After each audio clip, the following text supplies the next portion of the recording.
চট্টগ্রামের ঐতিহাসিক জব্বারের বলি খেলায় আবারও বিজয়ী হয়ে হ্যাট্রিক চ্যাম্পিয়ন হয়েছেন কুমিল্লার বাঘা শরীফ। বিকেলে বলি খেলার ১১৭তম আসরে রাশেদ বলিকে পরাজিত করে চ্যাম্পিয়ন হন তিনি। এদিকে বলি খেলাকে কেন্দ্র করে পণ্যের পসরা সাজিয়ে চলেছে ২ দিনের বৈশাখী মেলা। বিস্তারিত দেখুন প্রতিবেদনে। ঐতিহাসিক জব্বারের বলি খেলায় আবারও বিজয়ী হয়ে হ্যাট্রিক চ্যাম্পিয়ন হয়েছেন কুমিল্লার বাঘা শরীফ বলি।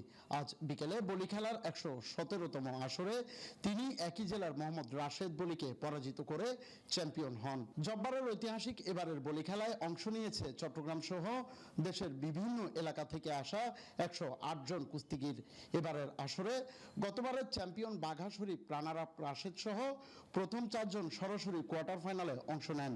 এর আগে আজ বিকেল ৩:৩০টায় বলি খেলা উদ্বোধন করেন Chattogram metropolitan police commissioner Hasan Mohammad Shawkat Ali. প্রতিবাদের প্রতীক চট্টগ্রামবাসী সহ পুরা বাংলাদেশেরই প্রাণের উৎসব, এটি প্রাণের ইভেন্ট।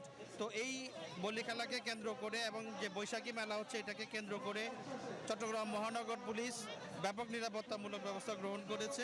বলি খেলা উপভোগ করতে বিভিন্ন প্রান্ত থেকে ছুটে আসেন নানা বয়সী মানুষ। খেলা শেষে জয়ীদের পুরস্কার বিতরণ করেন চট্টগ্রাম ৯ আসনের সংসদ সদস্য আবু সুফিয়ান।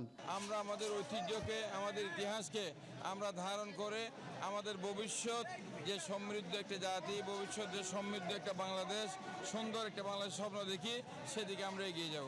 প্রতিবারের নিয়ম অনুযায়ী ১২ বৈশাখ বলি খেলা অনুষ্ঠিত হলেও লালদিঘি মাঠের আশপাশ ঘিরে প্রায় ১.৫ কিলোমিটার জুড়ে আগের দিন ও পরের দিন মিলিয়ে ৩ দিন হয় এই মেলা। তবে এবার এসএসসি পরীক্ষার কারণে মেলায় সময় কমিয়ে ২ দিন করা হয়েছে। জুনায়েদ হাসান, চ্যানেল ৯, চট্টগ্রাম।